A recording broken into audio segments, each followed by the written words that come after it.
Hello दोस्तों, स्वागत है आपका मेरे नए यूट्यूब चैनल पे जिसका नाम है द स्टडी पेज।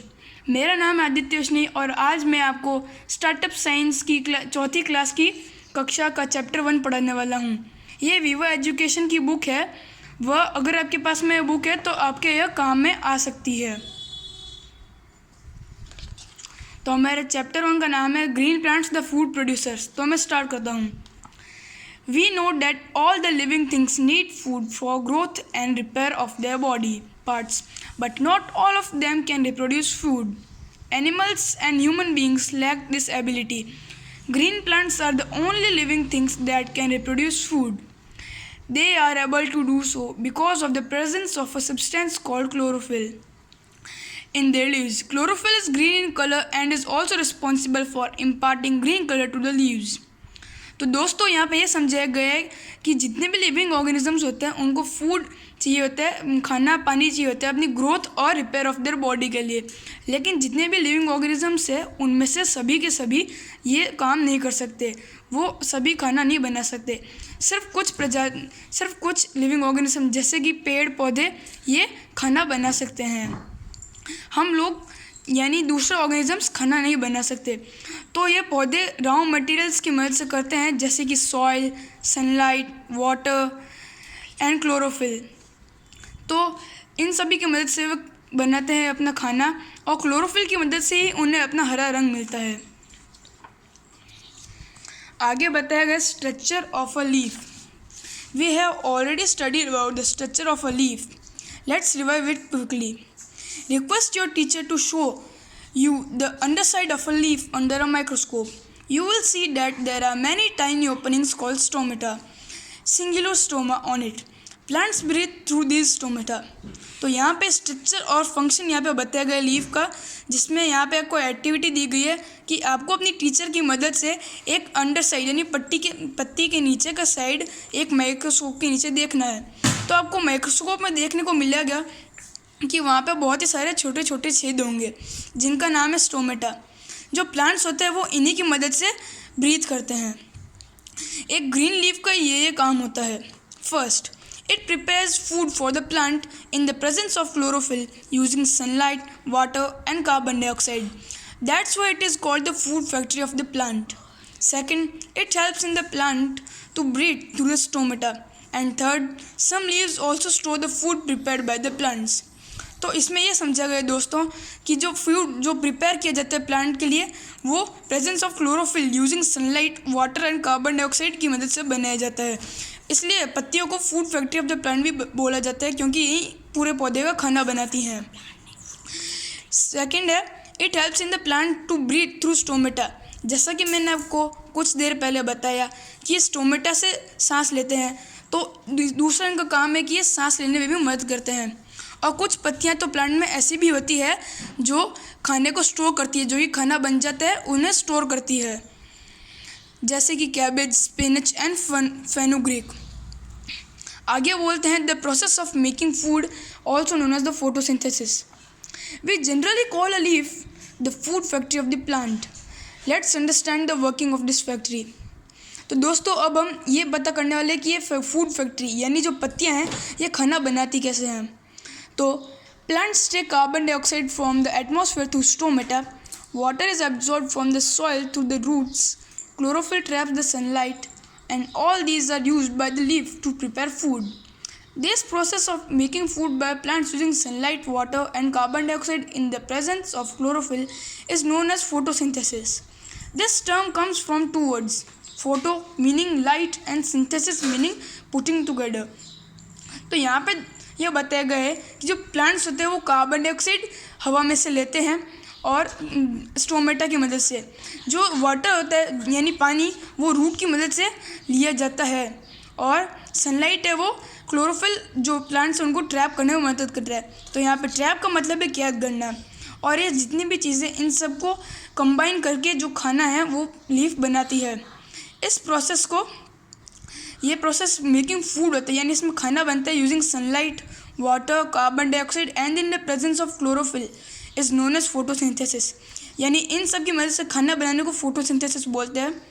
और ये जो शब्द है ये 2 शब्दों से आया है, फोटो जिसका मतलब है लाइट और सिंथेसिस यानी साथ में रखना। इसका मतलब मैं आपको समझा देता हूँ कि फोटो मीन्स लाइट, यानी जो हम सनलाइट ले रहे हैं वो, और पुटिंग टुगेदर यानी साथ में रखना, यानी जितनी भी चीज़ें साथ ली है हमने, carbon dioxide, sunlight, water, nitrogen, liquid nitrogen जो प्लांट्स लेते हैं वो सभी एक साथ ली जाती है और बाद में से खाना बनता है। The food prepared bye a leaf is called sugar. This food is transported through the plant by the stem and the branches. A plant uses some amount of the prepared food to carry out its life processes, while the rest of the food is stored in fruit, leaves, stem or roots. We consume such parts of a plant. तो जो खाना बनाया जाता है पत्तियों द्वारा plants में, उसे शुगर कहा जाता है। और ये थोड़ा खाना जितना होता है वो जितना उनको ज़रूरत होती है वो ट्रांसपोर्ट किया जाता है, यानी पूरे शरीर में इसको लेके हर पार्ट में लेके जाया जाता है प्लांट में स्टेम और ब्रांचेस की मदद से, और इससे प्लांट्स को एनर्जी मिलती है।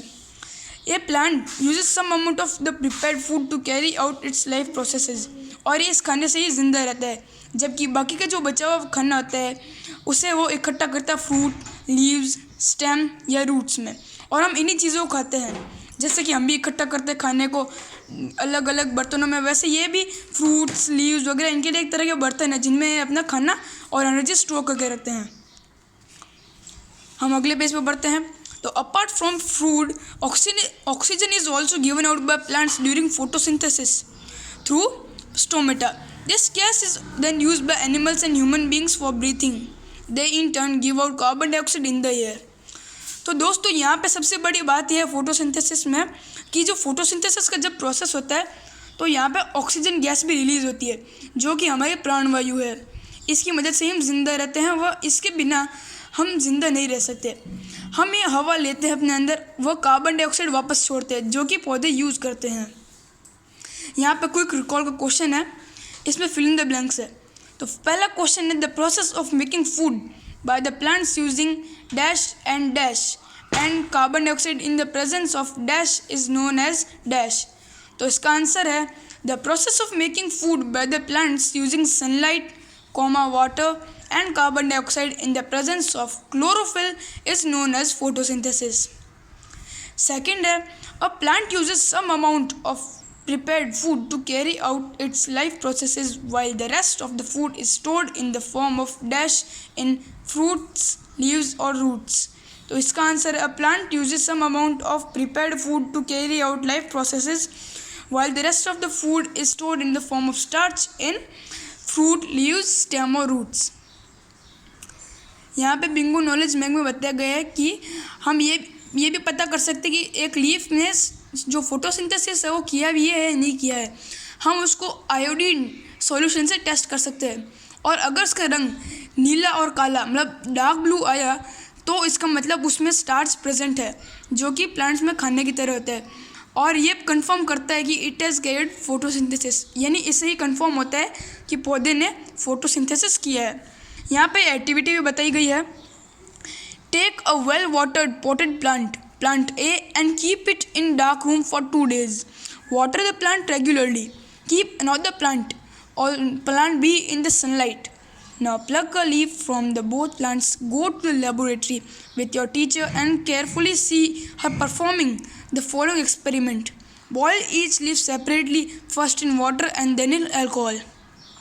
तो यहाँ पे बताया गया है कि हमें दो पौधे लेने हैं पॉटेड, यानी जो हमारे गमलों में होते हैं उन्हें लेना है, और उनको एक डार्क रूम में रखना है 2 दिनों के लिए। एक पौधे को डार्क रूम में और दूसरे को प्लांट बाहर रखना है, और उन दोनों को दिन ब दिन हर दिन पानी देना है।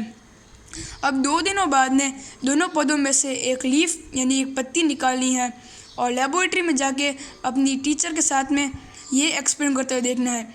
हमें दोनों जो पत्तियाँ हैं उन्हें पहले पानी में और बाद में अल्कोहल के अंदर बॉईल करना है, और उसके बाद में दोनों को अच्छे से ठंडे पानी से धो देना है। इससे क्या होगा कि आपकी जो पत्तियां हैं उनका कलर ब्लीच हो जाएगा, यानी ख़त्म हो जाएगा। Put a few this is done so that you can see the results clearly. हमने ऐसा किया ताकि हमें कलर अच्छे से क्लियरली दिखे. Put a few drops of iodine solution on each leaf. अब हमें दोनों पत्तियों पे कुछ बूंदे आयोडीन सॉल्यूशन डालना है। तो जिस पत्ती में मैंने आपको जैसा बताया कि डार्क ब्लू कलर आए उसमें स्टार्च होगा, और जिसमें ब्राउन कलर आए उसमें स्टार्च नहीं होगा। हाँ, तो हमने ये ऑब्जर्व किया।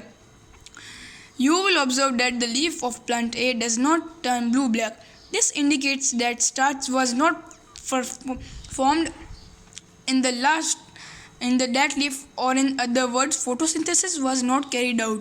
यानी जो पत्ती, इसका मतलब हमको पता चलता है कि जो पत्ती अंधेरे के अंदर थी, जिसे सनलाइट नहीं मिली, और सनलाइट नहीं मिलने की वजह से उसका फोटोसिंथेसिस कंप्लीट नहीं हो पाया, जिसकी वजह से स्टार्च नहीं बना, और उसकी वजह से ये ब्राउन कलर ही रह गया आयोडीन का, उसका डार्क ब्लू कलर आया ही नहीं। जबकि जो बाहर जो पौधा था उसकी पत्ती में स्टार्च बनता रहा, क्योंकि वहाँ पे फोटोसिंथेसिस हो रहा था, सनलाइट थी, इसके वजह से उसने ब्लू ब्लैक कलर ले लिया। अब यहाँ पे एक और एक्टिविटी बताई है ताकि ये भी पता चल सके कि मरी हुई यानी जो डेड लीव्स होती है उसमें ये होता है नहीं होता। तो इसमें भी हमें यही जो हमने अभी किया था उसे दोहराना है। यानी दोनों को पहले हमको एक टूटी की पत्ती लेनी है और एक नॉर्मल पौधे की पत्ती, दोनों को गर्म पानी में उबालना है, बाद में अल्कोहल में, और बाद में दोनों पर आयोडीन टेस्ट करना है। और जो रिजल्ट आएंगे उनमें हमको पता चल जाएगा कि किस पत्ती में स्टार्च था। तो जो हरी पत्ती है इसमें डार्क ब्लू कलर आ जाए क्योंकि उसमें फोटोसिंथेसिस हो रहा था। लेकिन जो मरी हुई पत्ती है, जो पीली हुई पत्ती है, उसमें कई दिनों से, बहुत दिनों से नहीं हुआ था फोटोसिंथेसिस, क्योंकि वो मर चुकी है, इसलिए उसमें ब्राउन कलर ही रह जाएगा। इससे प्रूव होता है कि स्टार्च की फोटोसिंथेसिस से स्टार्च बनता है, वह बिना हमने अगर फोटोसिंथेसिस में एक भी चीज़ नहीं मिली तो पौधे फोटोसिंथेसिस को कर नहीं पाते हैं। अब हम आते हैं सम अमेजिंगली डिफरेंट। पहले हम यहाँ पे अगर आप चाहे यहाँ पे बिंगोज एक्टिविटी टाइम करते हैं तो यहाँ पे हमको पहले एक पोटैटो काटना है, यानी आलू काटना है 2 पार्ट्स में, और बाद में इसमें few drops of iodine solution डालना है एक कट साइज पे पोटैटो के। तो आपको देखने को मिलेगा कि उस पर भी एक ब्लू ब्लैक कलर आता है जैसे आपने पत्तियों में देखा था। तो ये मैं आपको बात रिपीट कर देता हूँ कि मैंने आपको बताया था कि वो अपनी एनर्जी प्लांट्स जो होते हैं वो फूड में, अपने जो फ्रूट्स होते हैं उसमें, और वेजिटेबल्स में, रूट्स में करते हैं। तो पोटैटो एक तरह का रूट में आता है, इसलिए उसके अंदर स्टार्च मौजूद है। Some amazingly different plants. There are some plants that are different from the usual green plants. Let's find out more than. First, the leaves of cactus plants are reduced to spines and cannot perform photosynthesis. The food is prepared by the green stem. तो यहाँ पे cactus के बारे में बताया गया है कि जो लीव्स होती है कैक्टस प्लांट की, यहाँ इसमें पत्तियाँ नहीं होती, जबकि इसमें कांटे होते हैं और ये फोटोसिंथेसिस परफॉर्म नहीं कर सकती। जो खाना होता है वो ग्रीन स्टेम आपको दिखाई दे रहा है, इसमें क्लोरोफिल है, तो इससे बनता है। और मशरूम्स और मोल्ड्स जिसमें कोई क्लोरोफिल होता ही नहीं है और ये नॉन ग्रीन होते हैं, तो इन जो प्लांट्स होते हैं इनमें लैक होती है एबिलिटी, यानी इनमें एबिलिटी नहीं होती है उनकी खुद का फूड बनाने की। तो ये जो डेड और डिकिंग यानी जो मरे हुए और सड़े हुए प्लांट्स और एनिमल्स होते हैं इनसे अपना खाना लेते हैं।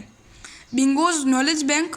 Mushroom and molds are also known as saprophytic plants because they obtain nutrition from dead and decaying plants and animals. Third point है money plant and croton plant have variegated leaves, i.e. having patches of different colors. Only the green part of such leaves performs photosynthesis. तो आप ये सोच रहे हैं कि variegated leaves क्या होता है। तो वेरीगेटेड लीव्स ऐसी लीव्स होती है जिसमें पैचेस होते हैं अलग अलग कलर के, जैसा आपने देखा ही होगा कुछ पौधों में बीच में पीले पीले पैचेस होते हैं या किसी में लाल रंग के पैचेस होते हैं। और जिसमें इन पौधों में जो पीले लाल रंग के जो पैचेस होते हैं वो कोई काम नहीं करते। जो हरा रंग जैसे इसमें है, जो हरा रंग है हरा पार्ट वही काम करता है, बाकी का पार्ट जो पैचेस होते हैं वो फोटोसिंथेसिस का काम नहीं करते हैं। आगे आता है द फ्लो ऑफ एनर्जी। तो जो plants have to transfer energy from the sun to animals and human beings. Plants trap energy from the sun, यानी जो प्लांट्स है वो एनर्जी ट्रैप करते हैं सन से, जिसको बाद में हम इंसान खा लेते हैं और डियर भी खाते हैं।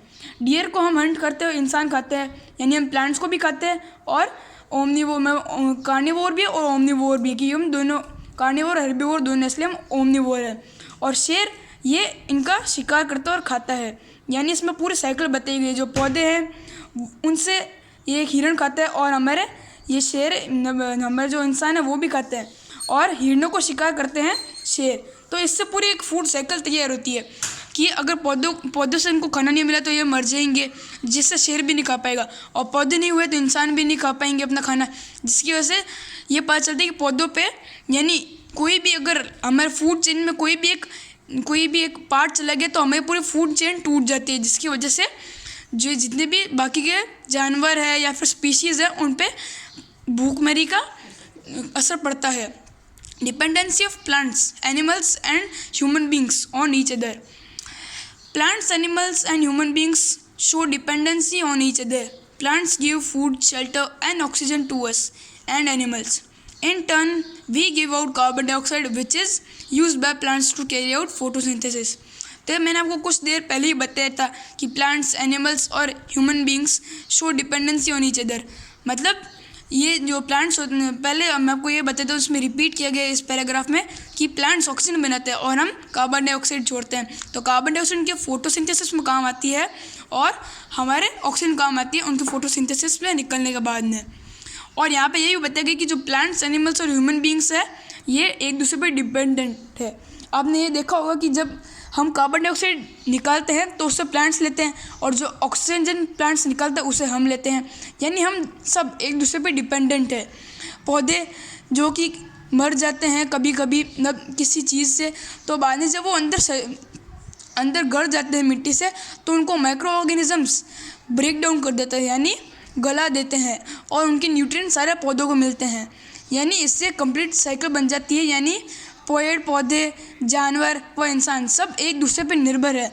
अगर इन तीनों में से कोई भी एक चला गया तो यहाँ पे जो डिपेंडेंसी है वो टूट जाएगी और दोनों में से कोई भी ज़िंदा नहीं रह पाएगा, जो पीछे बचेंगे। जो इम्प्योर एयर होती है, the impure air that carries excess of carbon dioxide is not good for us and animals. We also help in separating seeds of plants and therefore help in increasing their number. अब हम उनकी इस तरह से help करते हैं कि plants तो कार्बन डाइऑक्साइड ले लेते हैं जो कि हमारे लिए जहरीली है, हमारे लिए सही नहीं है, और हम उनकी मदद में जानवरों को तो मैंने आपको बता दी कि उनके मरने के बाद में डिके होने पर न्यूट्रिएंट्स मिलते हैं, लेकिन हम क्या मदद करते हैं, तो हमारी मदद ये होती है कि ये हमारा जानवरों में दोनों में आता है। जब हम कोई सीड्स, कोई वेजिटेबल्स, कोई प्लांट्स खाते हैं तो उनको थूक देते हैं साइड में या फिर फेंक देते हैं, तो उनसे उनका ट्रांसपोर्टेशन होता है और वो दूसरी जगहों पे एप्रोप्रिएट कंडीशन, यानी सही कंडीशन मिलने पे उग जाते हैं। अब यहाँ पे रिकॉल विद बिंगो में मेन पॉइंट्स दिए गए हैं। पहला point, all living things need food for growth and repair of their body parts, यानी जितने भी लिविंग थिंग्स हैं उन सभी को ग्रोथ के लिए और रिपेयर के लिए फूड चाहिए होता है। Animals and human beings lack the ability to prepare food, they depend on plants for food. तो जो एनिमल्स और ह्यूमन बींग्स होते हैं उनमें lack of ability to prepare food, यानी खुद का खाना नहीं बना सकते, तो एक दूसरे पर डिपेंड होते हैं फूड के लिए। Green plants are the only living things that can make food. They are able to do so because of the presence of substance called chlorophyll in their leaves. यानी प्लांट सिर्फ और सिर्फ इस वजह से खाना बना पाते हैं क्योंकि उनके अंदर कैपेसिटी है ये करने की, और साथ ही साथ वो उनके पास में सब्सटेंस होता है क्लोरोफिल, जो कि उनकी मदद करता है ये सब काम करने में। प्लांट्स में बहुत सारी छोटी छोटी ओपनिंग्स होती है, स्टोमेटा जिनका नाम होता है, और उनको सिंगुलर फॉर्म में बोलते हैं स्टोमा, जो कि मोस्टली पत्तों पर पौधे होती है, वो भी अंडर साइड में, जिससे प्लांट्स ब्रीथ करते हैं। और आज मैं आपको एक फैक्ट बताना चाहूँगा कि फोटोसिंथेसिस के टाइम में तो कार्बन डाइऑक्साइड लेते हैं, ऑक्सीजन छोड़ते हैं, लेकिन रात के टाइम में जब सनलाइट नहीं होती और फोटोसिंथेसिस नहीं कर सकते तो वो भी हमारी तरह ऑक्सीजन लेते हैं और कार्बन डाइऑक्साइड छोड़ते हैं। अगला पॉइंट है, a green leaf prepares food for the plant and is known as the food factory. तो जो हरी पत्तियाँ होती है पौधे में मौजूद, वो उस पौधे के लिए खाना बनाती है और इनको food factory of the plant भी बोला जाता है। Sixth The process of making food by the plants using sunlight, water and carbon dioxide in the presence of chlorophyll is known as photosynthesis. यानी जो प्रोसेस होता है मेकिंग फूड यानी खाना बनाने का, जिसमें प्लांट सनलाइट, वाटर और कार्बन डाइऑक्साइड यूज़ करते हैं इन द प्रेजेंस ऑफ क्लोरोफिल, यानी क्लोरोफिल की मौजूदगी में, उसे बोलते हैं photosynthesis. The food prepared bye a plant is called sugar and is transported through the part by plant by the stem and branches. तो जो खाना बनाए जाते हैं अपने प्लांट्स के मदद से, उन्हें उससे शुगर बोला जाता है और ये प्लांट्स के लिए ट्रांसपोर्ट होता है स्टेम और ब्रांचेस की मदद से. Apart from food, oxygen is also given out by plants during photosynthesis through stomata. यहाँ पे ये बताया गया है कि खाने के अलावा हमें ऑक्सीजन भी मिलती है प्लांट से फोटोसिंथेसिस के प्रोसेस के दौरान. और सबसे आखिरी और 9th point, plants give food, oxygen and shelter to us and animals while we give carbon dioxide and help in spreading the seed of plant. Therefore the plant, animal and human being are interdependent. यानी जो plants है वो oxygen, shelter और food देते हैं हमको और animals को, जबकि हम उन्हें कार्बन डाइऑक्साइड खाना बनाने के लिए और spreading of seeds of plants यानी उनकी सीड्स फैलाते हैं जिससे वो नए नए पौधे उगते हैं. इसकी वजह से पौधे, जानवर व इंसान सब एक दूसरे पे निर्भर है. गुड डे गाइस, कल वापस मिलेंगे इसकी एक्सरसाइज करने के लिए. Good day.